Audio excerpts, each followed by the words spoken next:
Salut à toi, c'est Hermès, ton moniteur auto-école, enseignant de la conduite et de la sécurité routière.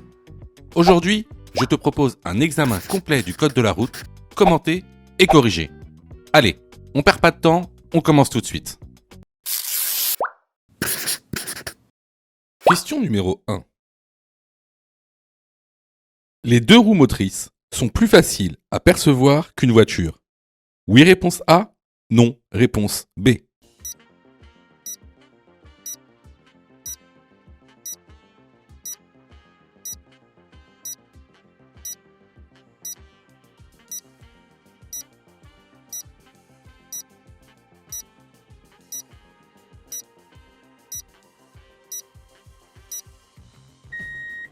Alors, effectivement, les deux roues motrices sont plus difficiles à percevoir qu'une voiture.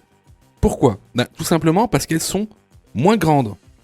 Regardez ici dans la petite animation, on voit votre champ de vision dans la voiture, en vert. En rouge, c'est les angles morts. Donc, une moto, par exemple, dans l'angle mort avant, ne sera pas perceptible, ou alors très mal. La bonne réponse, ici, est la réponse A. Question numéro 2. Je viens d'avoir mon permis en conduite accompagné, dite apprentissage anticipé de la conduite. Ma période probatoire est de réponse A, 3 ans, réponse B, 2 ans.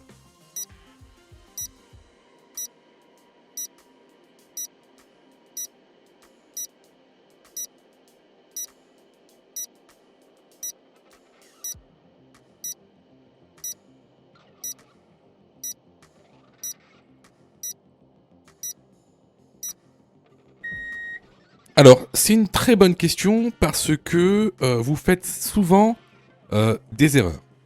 Alors, pour avoir son permis, il y a deux grands moyens.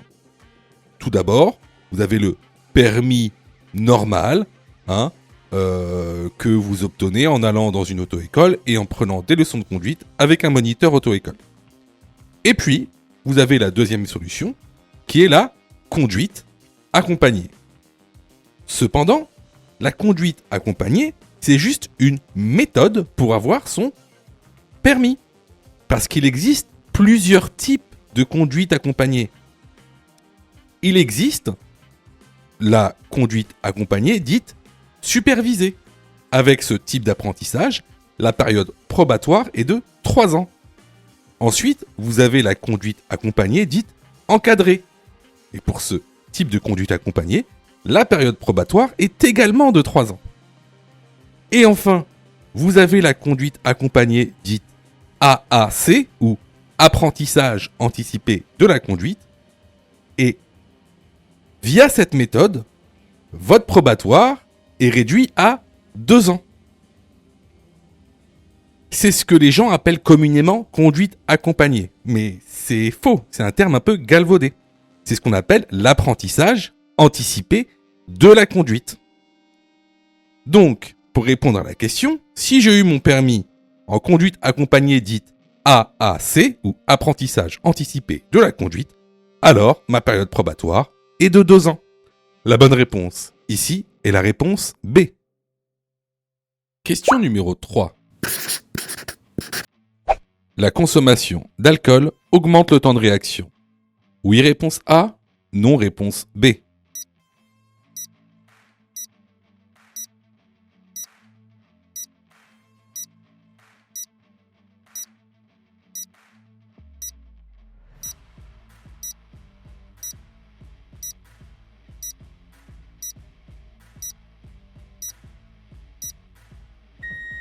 Alors, oui, effectivement, la consommation d'alcool aura, entre autres, pour effet d'augmenter le temps de réaction.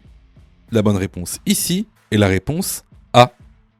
Question numéro 4. Dans cette situation, je cède le passage au tramway.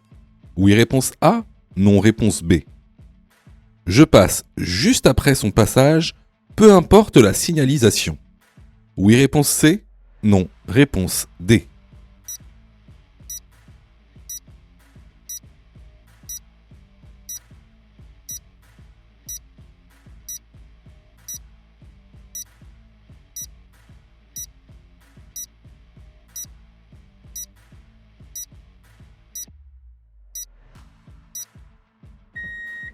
Alors ici on arrive sur une intersection, à une traversée de tramway, comme l'indique le panneau d'indication.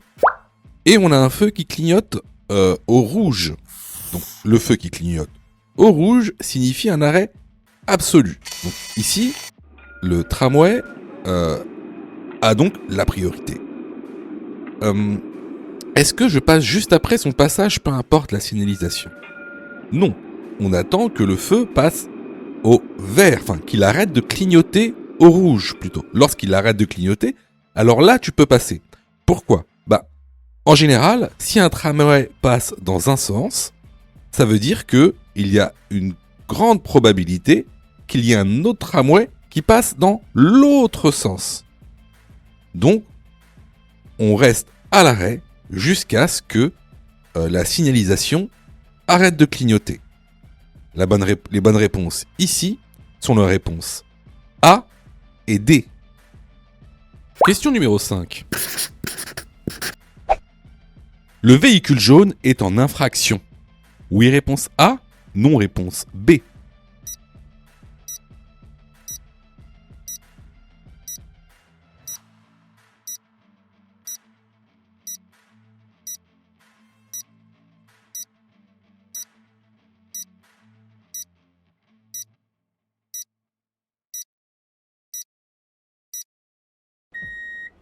Alors, avant de répondre à la question, tu dois savoir qu'il existe différents types de stationnement ou d'arrêt infractionnels.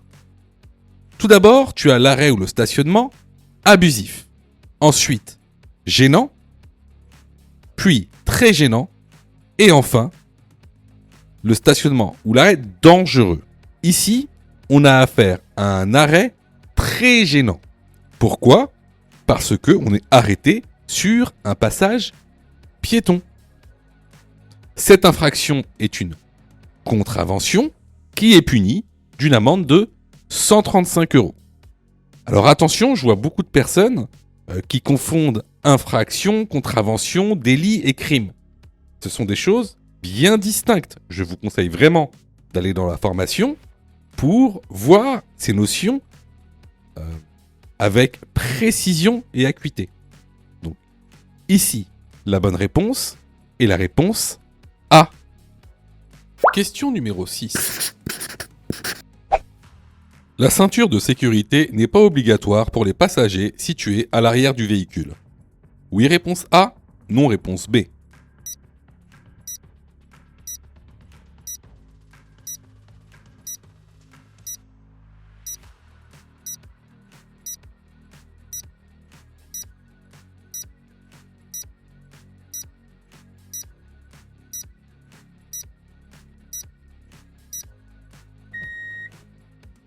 La ceinture de sécurité est obligatoire pour tous les passagers d'un véhicule. Le passager contrevenant encourt une contravention de classe 4 et une amende de 135 €. La bonne réponse ici est la réponse B. Question numéro 7. Un clou est planté dans mon pneu. Je dois réparer mon pneu. Oui, réponse A. Non, réponse B.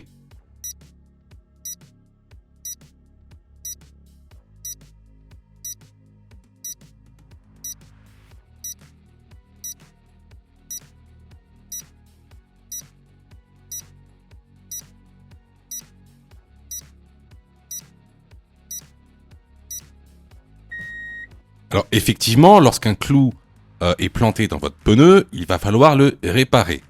Alors, vous ne serez pas obligé d'aller chez le garagiste, vous pouvez même le faire vous-même. Il faudra juste aller dans un supermarché quelconque et acheter un kit de crevaison. Alors ce kit, il est composé de quoi? Il est composé tout d'abord d'un outil abrasif ou râpe pour préparer le trou et donc l'entrée de la mèche. Ensuite, un outil d'insertion, un jeu de mèche, puis un liquide vulcanisant. Donc le liquide vulcanisant, disons que considérez ça comme de la colle. Alors concrètement, comment ça va se passer? Tout d'abord, il va falloir retirer le clou avec un ciseau par exemple, ou même avec l'outil d'abrasion. Ensuite, il va falloir rentrer l'outil d'abrasion pour préparer le trou.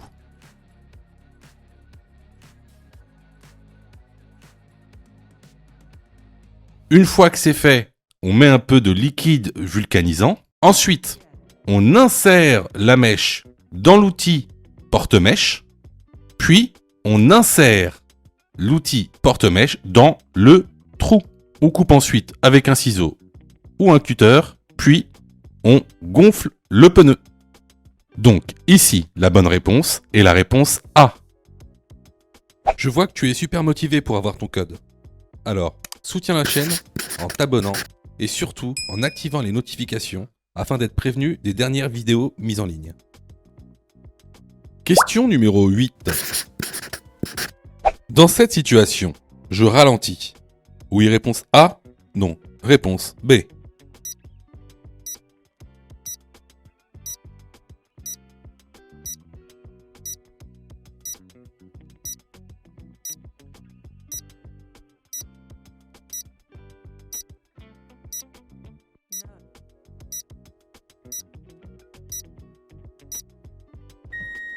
Alors ici, vous voyez bien qu'on roule sur une rue étroite et en plus avec un trottoir étroit. Sur le trottoir se trouve une personne qui tient un enfant sur les bras, donc qui est déséquilibré et qui a donc une zone d'incertitude très grande. Donc ici, je ralentis. La bonne réponse est la réponse A. Question numéro 9.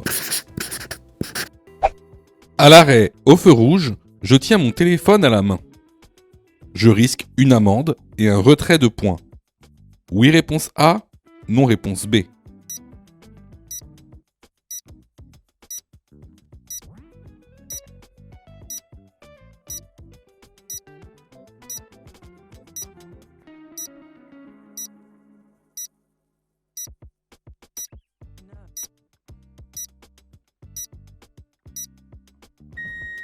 Alors, que vous soyez à l'arrêt ou non, que vous téléphoniez ou non avec votre téléphone, rien que le fait de le tenir est une contravention de 4e classe où vous risquez donc un retrait de 3 points et une amende de 135 €. La bonne réponse ici est la réponse A. Question numéro 10.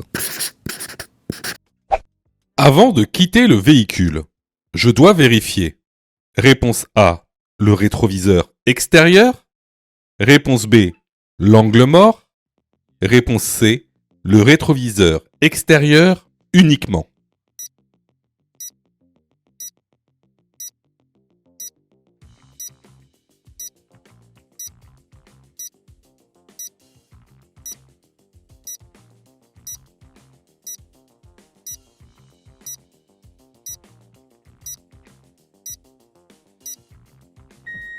Alors, avant de quitter ton véhicule, tu dois tout d'abord vérifier ton rétroviseur intérieur pour savoir si une personne qui est garée derrière toi souhaite également quitter son stationnement. Ensuite, tu dois vérifier ton rétroviseur extérieur. Et enfin, tu dois vérifier l'angle mort. À savoir également qu'une ouverture intempestive de portière est punie par une contravention de 1re classe et tu seras responsable en cas de dommages matériels et corporels. Donc, ici, les bonnes réponses vont être les réponses A et B. Question numéro 11. Je peux m'arrêter devant l'arrêt de bus. Oui, réponse A. Non, réponse B.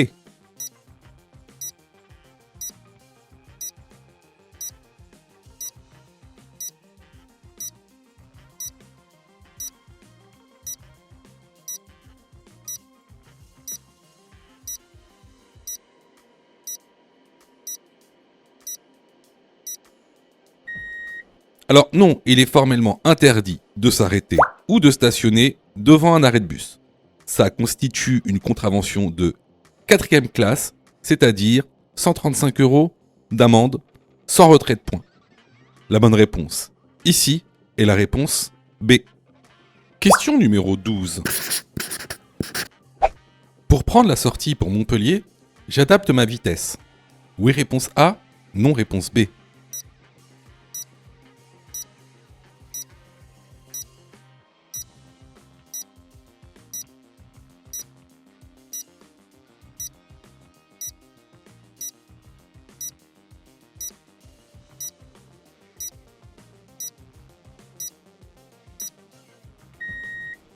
Alors là, regarde bien. Nous, on veut prendre la sortie pour Montpellier. Seulement, derrière nous, on a, si tu vois bien, on a une moto qui est très proche de nous. Et comment on le sait? C'est qu'on voit pas ses roues. Hein. On voit pas ses roues, donc cette moto est très très proche. Si on freine trop brusquement ou qu'on ralentit trop brusquement pour prendre cette sortie, la moto risque hein, de nous percuter. Alors, ici, ce qu'on fait, c'est qu'on adapte notre vitesse, on ralentit de manière constante pour pouvoir prendre la sortie. Donc la bonne réponse ici est la réponse A. Question numéro 13. Le véhicule noir tourne à gauche, mais il semble mal engagé. Je m'arrête avant la ligne de stop. Oui, réponse A. Non, réponse B.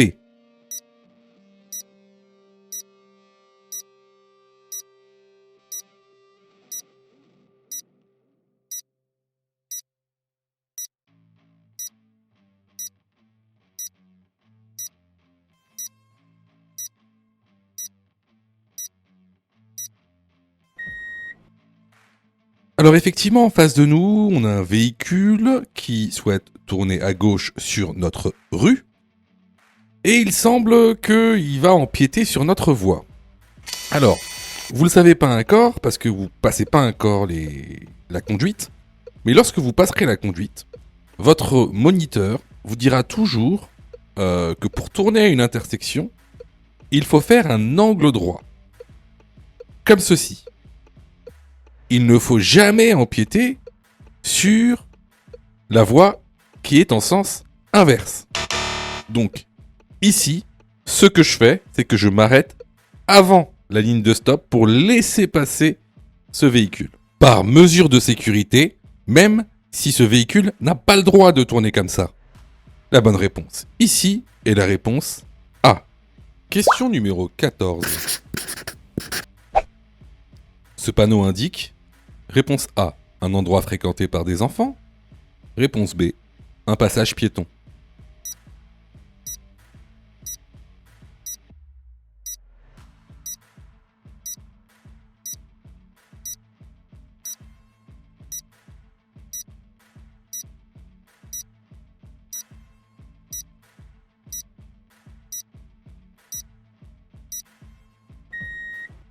Alors, vous avez souvent tendance à confondre deux panneaux.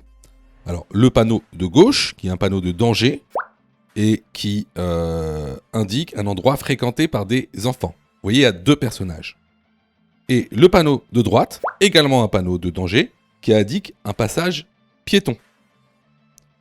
Donc ici, ce panneau indique un endroit fréquenté par des enfants. La bonne réponse est la réponse A. Question numéro 15. Hors agglomération. Je souhaite dépasser ce cycliste. Je dois laisser un intervalle de sécurité de réponse A 0,5 m, réponse B 1,5 m, réponse C 2 mètres.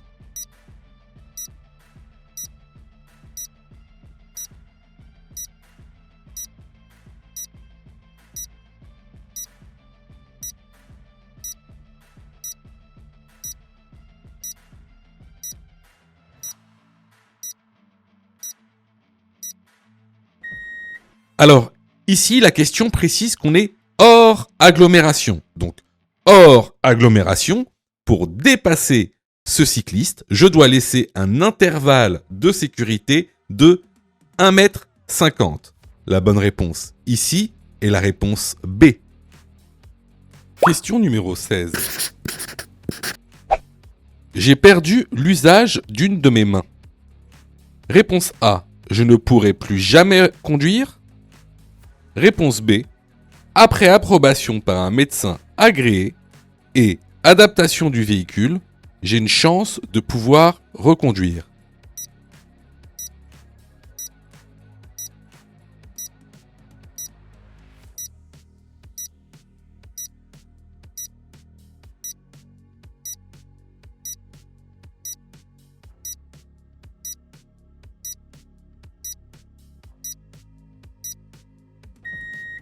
Alors, si vous perdez l'usage d'une de vos mains ou même d'un de vos membres, euh, sachez que vous avez une possibilité de pouvoir reconduire. C'est pas automatique. Ça dépendra de l'approbation par un médecin agréé par la préfecture. Une fois que vous avez cette approbation, vous allez pouvoir reconduire après avoir adapté votre véhicule à votre handicap par une société spécialisée. Vous pouvez pas le faire vous-même. Alors à quoi ça ressemble ? Bah vous voyez, ça ressemble par exemple à cette photo. Ou alors à celle-ci. Celle-là. Ou encore celle-ci. Donc, pour répondre à la question, si j'ai perdu l'usage d'une de mes mains, je pourrais reconduire après approbation par un médecin agréé et adaptation du véhicule. La bonne réponse est la réponse B. Sais-tu que Mon Code de la route est aussi une plateforme pédagogique qui te permet de passer ton examen du code à partir de seulement 9,90 €. Et on a même conçu, spécialement pour toi, un programme qui te permet d'obtenir ton code en un temps record. C'est le programme Mon Code en 10 jours.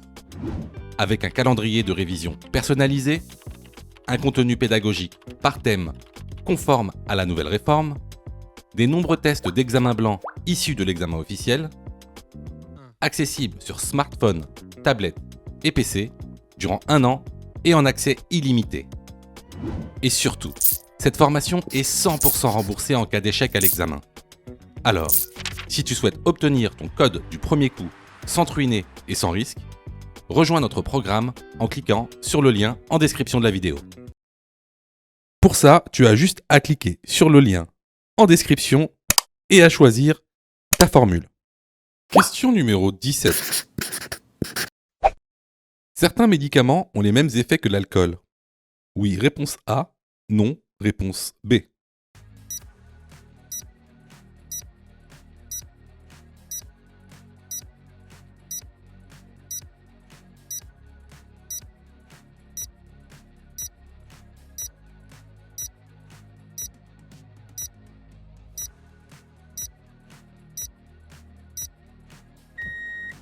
Alors, il est vrai que certains médicaments ont des effets semblables à l'alcool, comme la diminution de la vigilance, par exemple.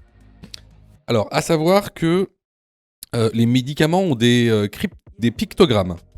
Donc, ce sont des triangles sur fond jaune, orange et rouge qui ont des significations différentes. Alors, le pictogramme jaune, c'est le pictogramme de niveau 1. Il ne vous interdit pas de conduire, mais il nécessite que vous soyez informé des effets du médicament. Ensuite, vous avez le pictogramme de niveau 2, un triangle sur fond orange. Celui-ci, il faut demander l'avis du médecin avant de pouvoir conduire. Mais il ne vous interdit toujours pas de conduire. Par contre, le pictogramme triangle sur fond rouge, lui, de niveau 3, vous interdit de conduire. Et pour reprendre la conduite, il faut demander l'avis de votre médecin. Donc ici, la bonne réponse est la réponse A. Question numéro 18. Il est préférable de faire sortir les passagers arrière. Réponse A, du côté rue. Réponse B, du côté trottoir.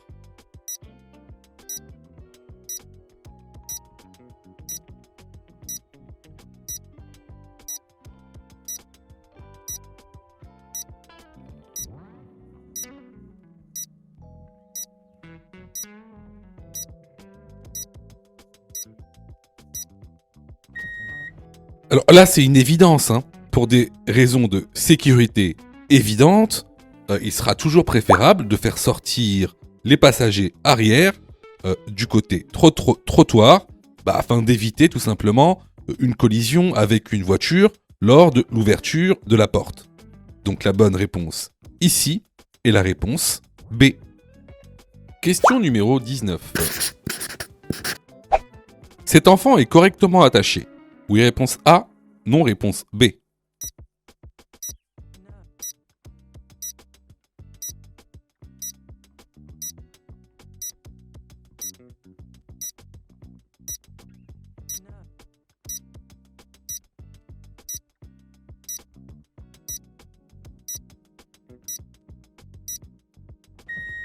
Alors oui, ici l'enfant est correctement attaché. Pourquoi ? Tout simplement parce que l'homologation R44 est respectée. Qu'est-ce que préconise l'homologation R44 ? C'est un siège enfant adapté à sa morphologie et à son âge.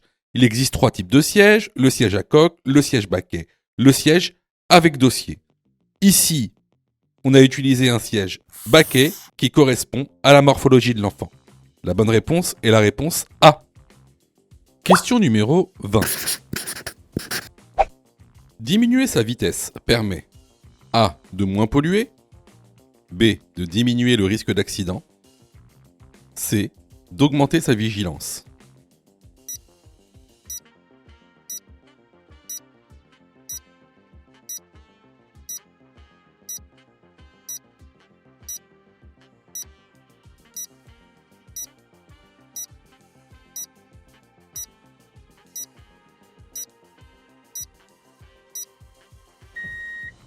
Alors, diminuer sa vitesse va vous permettre tout d'abord de moins polluer. Plus vous allez vite, plus vous polluez.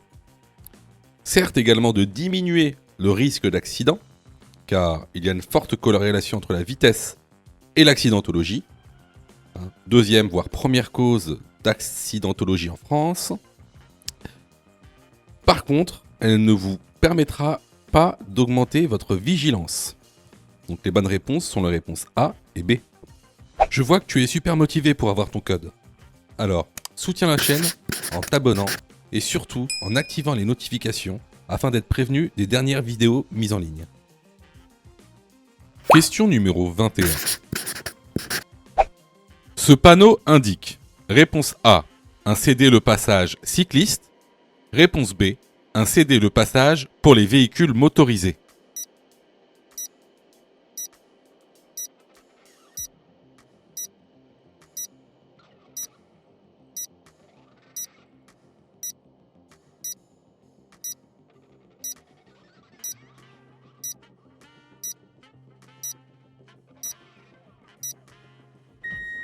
Alors là, c'est une question de cours très simple. Ici, on a affaire à un panneau de céder le passage cycliste. Donc la bonne réponse ici est la réponse A. Question numéro 22.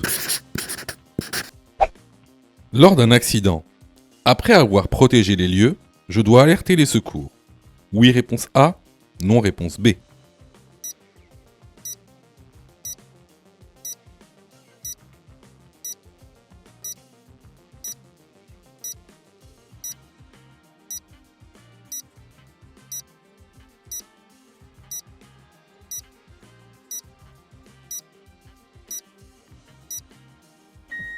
Alors, surtout, n'oublie pas, lors d'un accident, on doit respecter donc, la règle du PAS, du PAS, c'est-à-dire, tout d'abord, protéger, ensuite, alerter, puis secourir.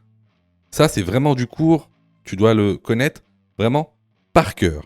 Je te conseille vivement de te former pour justement pas te tromper sur des questions basiques de cours.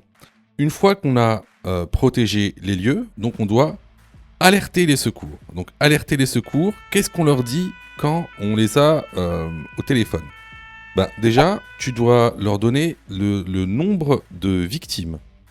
Ensuite, le type de victime. Par exemple, si c'est des motards, si c'est des cyclistes, ou si c'est des personnes dans leur voiture. Ensuite, leur dire si elles sont conscientes ou inconscientes. Très important. Si elles respirent ou non. Si elles ont des hémorragies aussi ou non. Donc voilà, c'est quoi alerter. Donc ici, à la question, lors d'un accident, après avoir protégé les lieux, je dois alerter les secours? La réponse est oui. Alors, attention, tout ce qui est dit sur cette chaîne concernant les secours, les premiers secours à la personne ne sont valables que pour l'examen du code de la route. C'est de la théorie pure. Pourquoi je vous dis ça? Parce qu'en fait, dans la réalité, il y a plein de cas particuliers. Donc, si vous voulez savoir comment réellement secourir une personne, il faut passer votre brevet de secourisme. D'accord? Donc, ce qui est dit ici n'est valable que pour passer l'examen du code de la route, car c'est de la théorie. On ne fait que balayer les grandes lignes. Question numéro 23. Je suis en période probatoire. La vitesse maximale autorisée est de...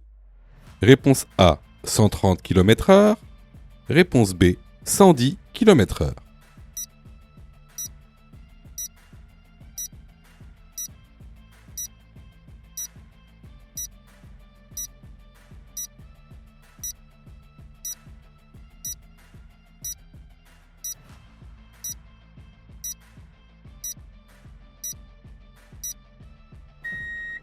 Alors ici, comme les panneaux le montrent, on est sur autoroute. Donc là également, je vous montre le document que vous retrouverez dans l'information qui indique les vitesses maximales autorisées selon les types de route. Comme tu le vois, la vitesse maximale autorisée en période probatoire sur autoroute est de 110 km/h. La bonne réponse ici est la réponse B. Question numéro 24. Ce danger commence à 150 mètres. Réponse A, 50 mètres. Réponse B.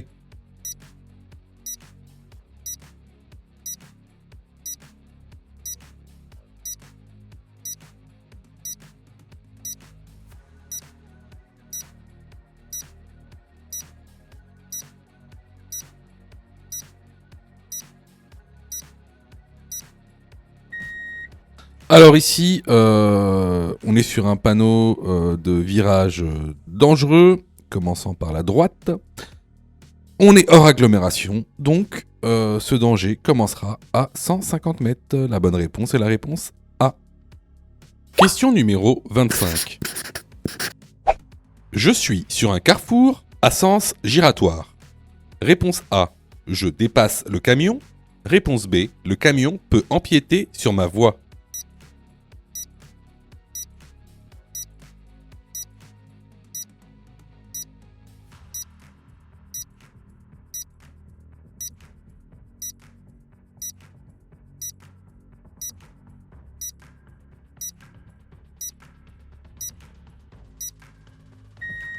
Alors ça, on l'a vu à plusieurs reprises, on sait que les camions ont des rayons de braquage beaucoup plus grands que ceux des voitures, d'autant plus que les poids lourds sont généralement très longs. Donc ici, effectivement, le camion en tournant peut empiéter sur ma voie, donc je ne le dépasse pas. La bonne réponse ici est la réponse B. Question numéro 26. Cette commande active les clignotants. Oui, réponse A. Non, réponse B.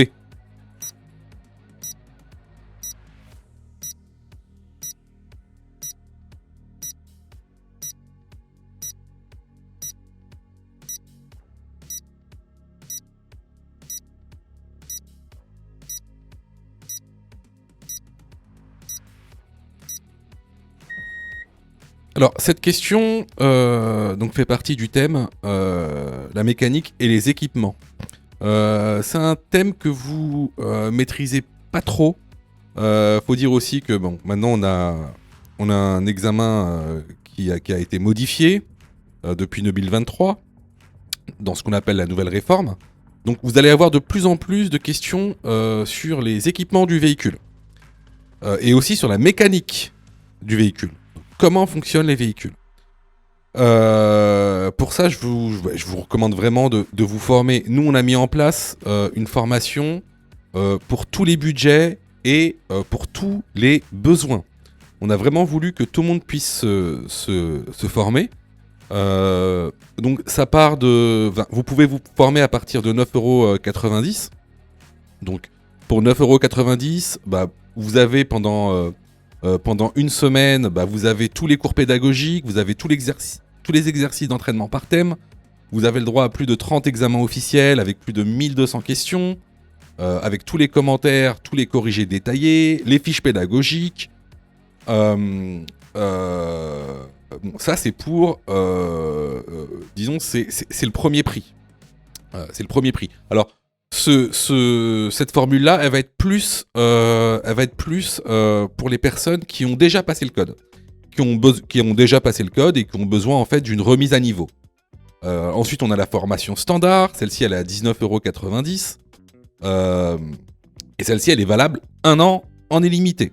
Et pareil, hein, vous avez tous les cours pédagogiques, tous les exercices, tous les examens officiels, les fiches pédagogiques. Tu auras le droit aussi à un suivi personnalisé pour voir ta progression. Il y aura une équipe qui répondra aussi également à tes questions. Et cette formule, elle sera en accès illimité pendant 1 an. Alors ça, cette formule, elle va plus être dédiée aux personnes qui n'ont jamais passé le code. Voilà. On a aussi pensé aux personnes qui doivent passer leur code très rapidement. Donc on a mis en place une formule qui te permet d'avoir ton code en 10 jours. Donc cette formule, elle est un peu différente dans le sens où on aura des modules pédagogiques spécifiques accélérés. Donc avec des fiches mémotechniques, des cours condensés avec l'essentiel du contenu pédagogique, des exercices spécifiques d'entraînement, et aussi un calendrier d'apprentissage qui est personnalisé sur 10 jours. Bien sûr, tu auras le droit aussi à tous les cours pédagogiques, les examens officiels, le suivi personnalisé.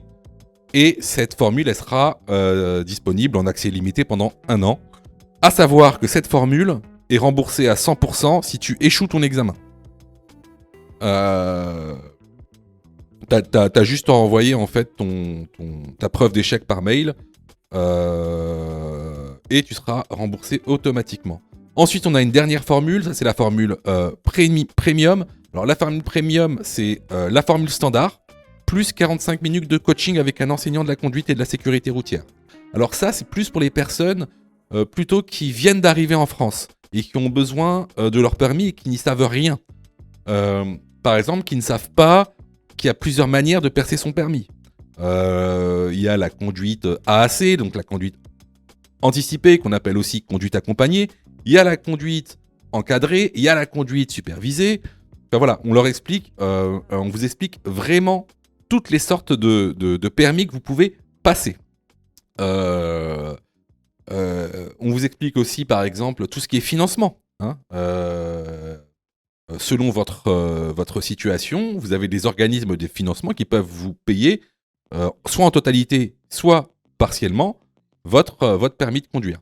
Et donc, voilà. Donc, cette formule, en général, elle est dédiée aux personnes qui viennent d'arriver en France et qui ont besoin de leur permis. Et qui ne savent pas réellement comment faire. Donc voilà, donc vraiment, il y en a pour tous les prix et surtout, il y en a pour tous les besoins. Parce que tout le monde n'a pas la même situation. Donc je vous encourage vraiment à vous former, que ce soit chez nous ou autre part. En plus, c'est vraiment pas très cher.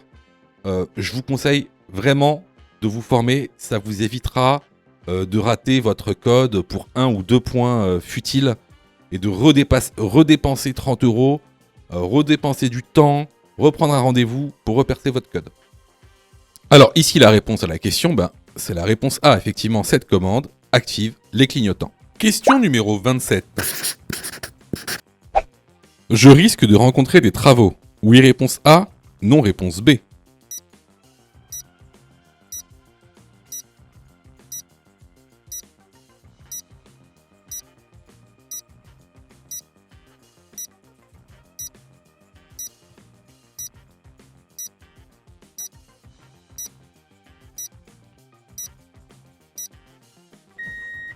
Alors effectivement, là c'est une question très simple. Le panneau qui est à côté de l'ouvrier, c'est un panneau qui avertit de travaux sur la route.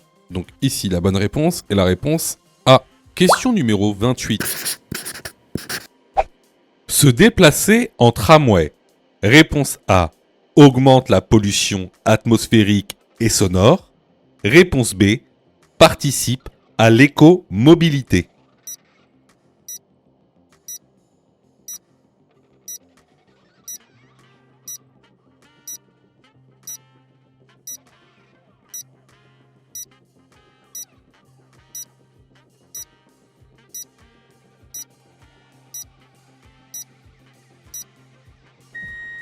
Alors, l'écomobilité, c'est quoi? L'écomobilité, c'est utiliser des moyens de transport respectueux de l'environnement. C'est-à-dire, les transports en commun, comme le tramway, c'est aussi utiliser l'écopartage ou alors le covoiturage. Donc, ici, se déplacer en tramway va participer à l'écomobilité, et ça va réduire la pollution atmosphérique et sonore.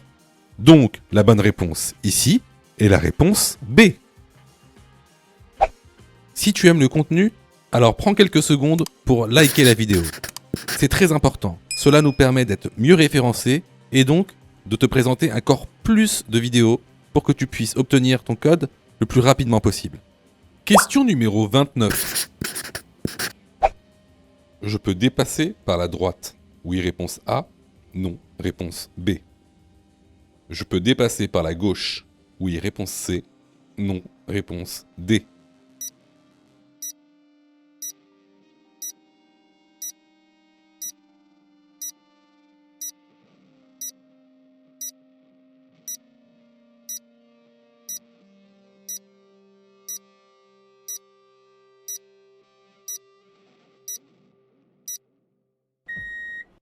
Alors, déjà la première question. Est-ce que je peux dépasser par la droite? Alors, il faut que vous sachiez qu'il est formellement interdit, sous aucun prétexte, de dépasser par la droite. Donc, on ne dépasse pas par la droite. Donc, à la question « Je peux dépasser par la droite ?» la bonne réponse est la réponse B. Non. Est-ce que je peux dépasser par la gauche? Dans le cas général, oui, on peut dépasser par la gauche. Quand on dépasse par la gauche. Alors, par contre, dans ce contexte, si vous regardez le rétroviseur intérieur, on voit qu'il y a une voiture qui nous colle, qui est très très proche. Donc, pour l'instant, je ne peux pas dépasser par la gauche. Il va falloir que j'attende que cette voiture me dépasse pour ensuite dépasser par la gauche. Donc ici, est-ce que je peux dépasser par la gauche? La réponse est non. Question numéro 30. Je tourne à droite. Je me prépare à m'arrêter. Oui, réponse A. Non, réponse B.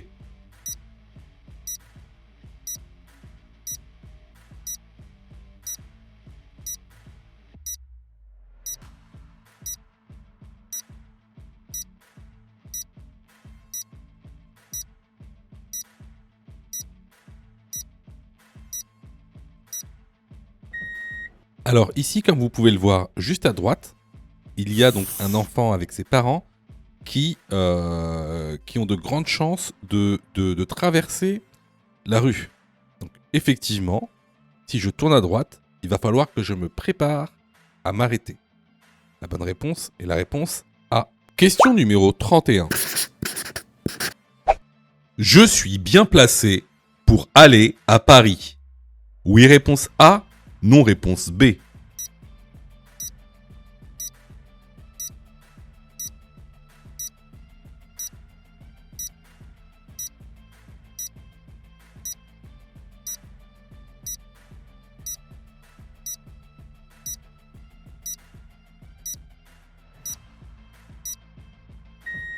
Alors, si tu regardes les panneaux d'indication qu'il y a au-dessus, ce sont des panneaux d'affectation. Tu vois bien qu'il y a des flèches. Qu'est-ce que veut dire ces panneaux d'affectation? Ça veut dire qu'à gauche, les deux voies qui sont à gauche sont réservées à ceux qui vont à Lyon-Centre, à Paris ou à Pierre-Bénite. Ceux qui sont sur la dernière voie à droite, eux, vont à Grenoble, Chambéry Bourg et Genève. Donc, ici, je suis juste en dessous du panneau d'affectation pour aller à Paris. Je suis donc bien placé pour aller à Paris. La bonne réponse ici est la réponse A. Question numéro 32. Avant de prendre la route, je vérifie que mes pneus ne sont pas dégonflés. Oui, réponse A, non, réponse B.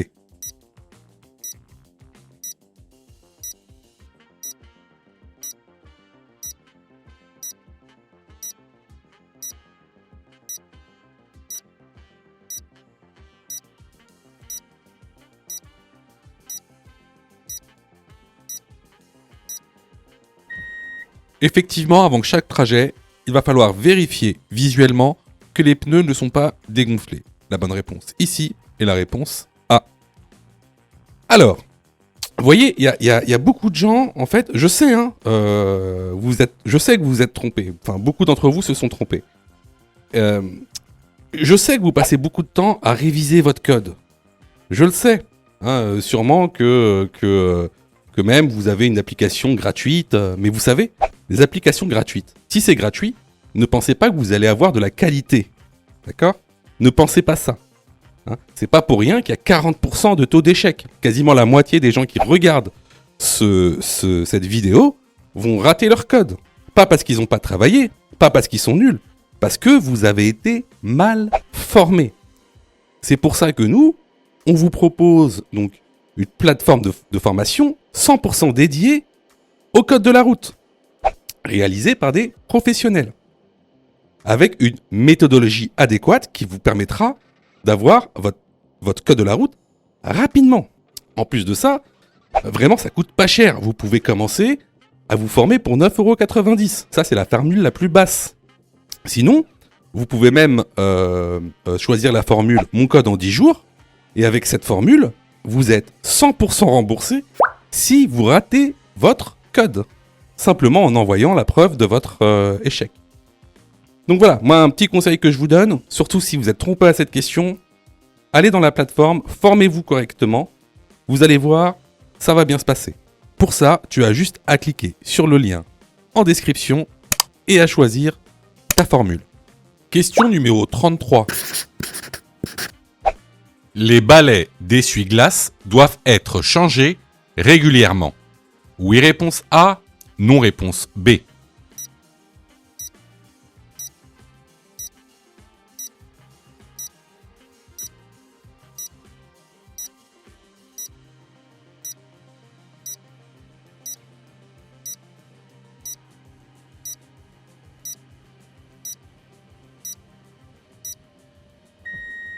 Alors, effectivement, tes balais d'essuie-glace doivent être changés régulièrement.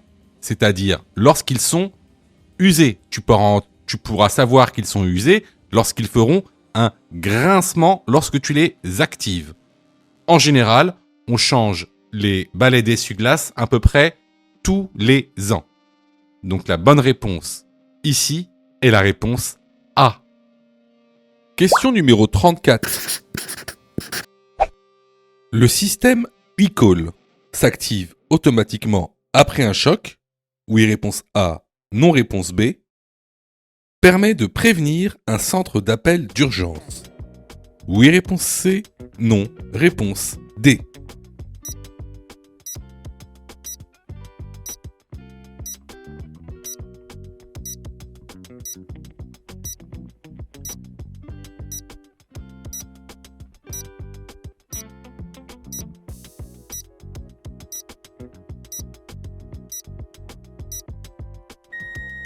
Alors, le système e-call peut s'enclencher automatiquement après un choc grâce à un détecteur de choc qu'il y a dans votre véhicule. Vous pouvez aussi l'activer manuellement en appuyant dessus. Ce que va faire le système e-call, c'est qu'il va appeler par lui-même donc un centre d'appel d'urgence et il va également vous géolocaliser. Donc, les bonnes réponses ici sont les réponses A et C. Question numéro 35. Pratiquer l'éco-conduite permet de, réponse A, réduire les risques d'accident, Réponse B, réduire la pollution. Réponse C, faire des économies.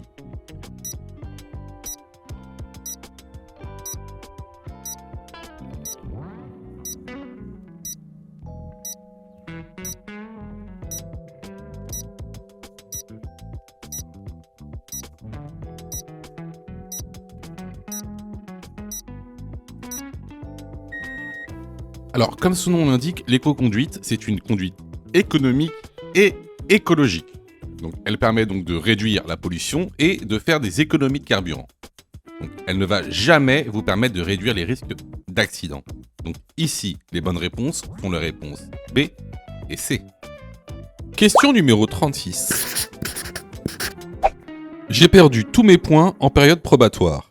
Je dois repasser l'épreuve pratique et théorique. Oui, réponse A, non, réponse B.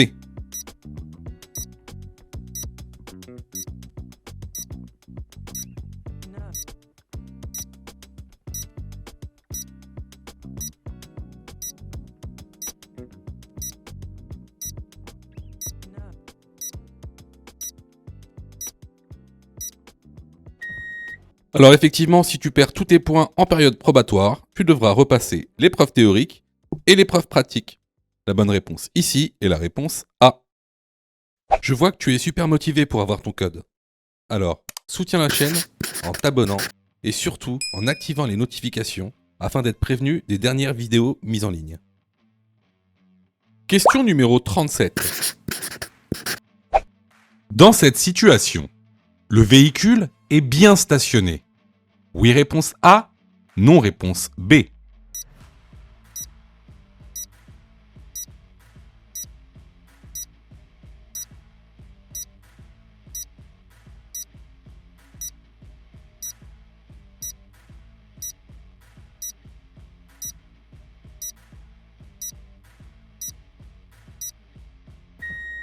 Alors, avant toute chose, il faut que tu saches qu'il y a plusieurs sortes de stationnements interdits.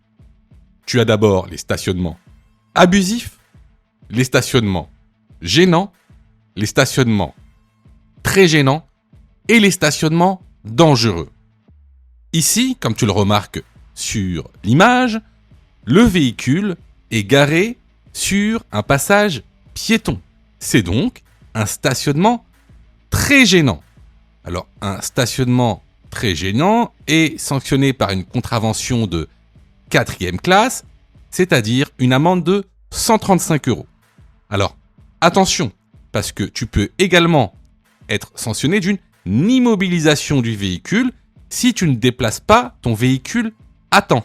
Donc, ici, pour répondre à la question, dans cette situation, le véhicule n'est pas bien stationné. La bonne réponse est la réponse B. Question numéro 38.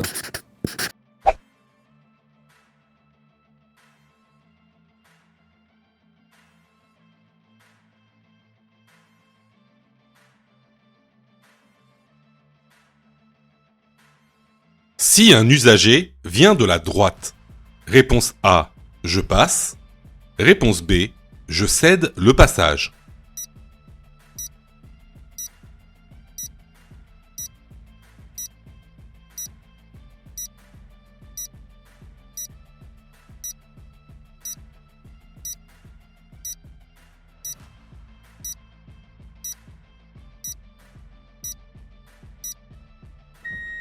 Alors, ça on l'a vu plusieurs fois, que ce soit dans les vidéos YouTube ou dans le cours de la formation. Donc ici, on a affaire à une intersection, d'accord, où il n'y a pas de signalisation. Il n'y a ni une signalisation horizontale, ni une signalisation verticale. Dans ce cas-là, le régime de priorité est celui de la priorité à droite. Donc, je dois céder le passage au véhicule venant de droite, s'il y en a, bien sûr. Donc, ici, la bonne réponse est la réponse B. Alors là, c'était vraiment une question de cours qu'on voit régulièrement dans la formation.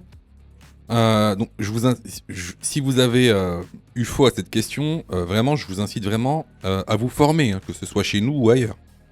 Alors, je reçois plusieurs messages de votre part, d'ailleurs je vous en remercie. Alors, vous me posez souvent deux questions. Alors, la première, c'est quand est-ce que je suis prêt pour passer mon code? Et la deuxième, c'est est-ce que je dois suivre la formation? Alors, tout d'abord, on va répondre à la première question. Quand est-ce que tu es prêt pour passer ton code? Bah, c'est très simple. Si tu fais moins de 5 fautes sur les 5 dernières séries d'examens blancs que tu as fait, alors tu es prêt à passer le code de la route. Donc attention, hein, ça veut dire que il faut que sur les 5 dernières séries que tu as faites, de manière consécutive, il n'y a pas une seule série où tu as fait plus de 5 fautes. Donc si tu as fait plus de 5 fautes à une seule série, il faut que tu continues à faire des examens blancs. La deuxième question. Est-ce que il serait mieux pour moi de prendre une formation? Alors, là, c'est pareil. Si tu fais 8 fautes ou plus sur les 5 dernières séries d'examens blancs que tu as faites, alors, il est vivement conseillé de te former. Ça veut tout simplement dire que il te manque certaines notions essentielles. Ça veut pas dire que tu connais pas ton cours, ça veut dire qu'il te manque des notions essentielles pour pouvoir progresser. Et clairement, c'est pas en faisant des examens blancs que tu vas progresser, tu vas même plutôt stagner. Voilà.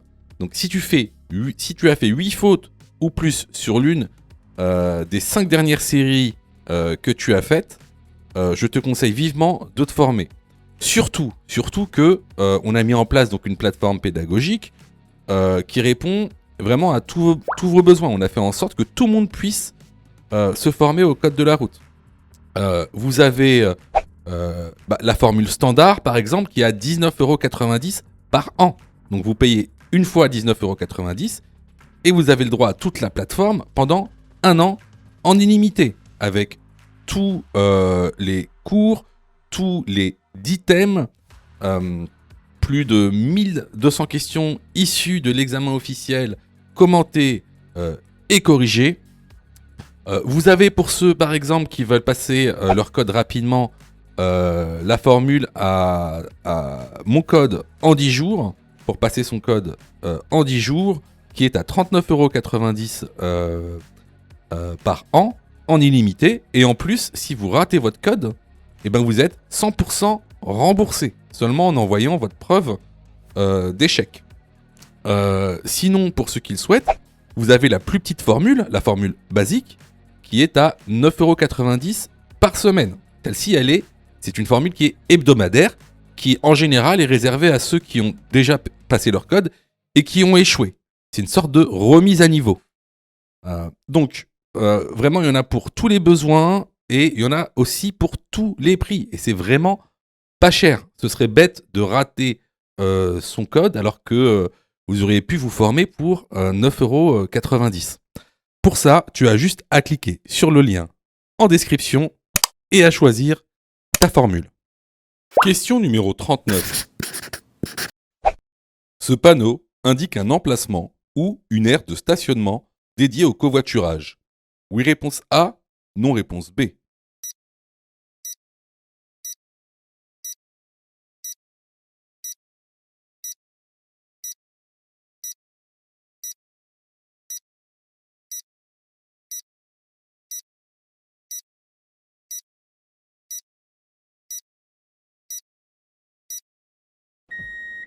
Eh ben oui, ce panneau indique bien un emplacement ou une aire de stationnement dédiée au covoiturage.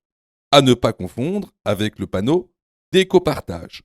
Pour connaître la différence entre l'écopartage et le covoiturage, je vous incite fortement à aller dans la formation. La bonne réponse ici est la réponse A. Question numéro 40. Cette plaque orange indique que ce camion transporte des matières dangereuses. Oui, réponse A, non, réponse B.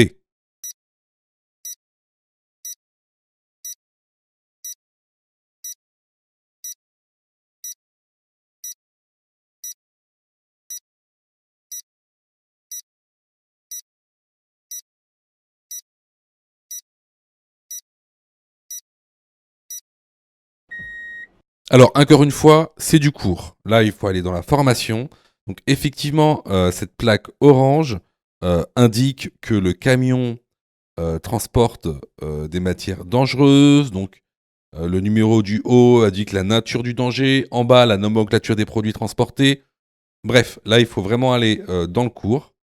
Donc, ici, la bonne réponse est la réponse A. Si tu as fait 8 fautes ou plus, ne panique pas. Rejoins-nous sur notre plateforme pédagogique en ligne en cliquant sur le lien en description de la vidéo. Tu pourras alors choisir la formule qui te convient. N'oublie pas de liker la vidéo et de t'abonner pour recevoir toutes les dernières notifications. Tu peux aussi continuer à t'entraîner en cliquant sur l'une des vidéos qui s'affichent.